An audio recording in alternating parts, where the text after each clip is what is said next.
I choose to identify with the underprivileged. I choose to identify with the poor. I choose to give my life for those who have been left out of the sunlight of opportunity. In this current debate over deficit reduction and in our political discourse in general, you almost never hear the word poverty or any serious talk about the poor in America. As Dr. Martin Luther King Jr. reminds us, at this critical moment in our nation's history, we have a choice to make as Americans. We either choose to eradicate poverty or poverty just might eradicate us. Every empire in history has either failed or faltered.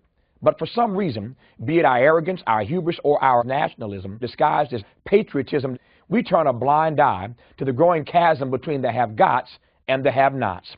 1% of the population owning and controlling more wealth than 90% of Americans is both dangerous and unsustainable. At the heart of the problem is political cowardice.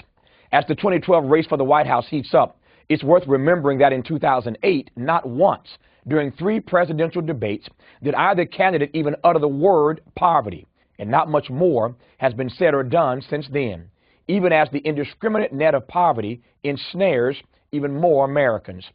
Indeed, the new poor are the former middle class. Somebody has to tell the truth about poverty in America. It is, after all, the telling of truth that allows suffering to speak. Sadly, more and more children are making their way into the ranks of the poor, forced to surrender their life's chances before they even know their life's choices. Because the poor have no powerful lobby, no political clout, and no good cards in a deck stacked against them already.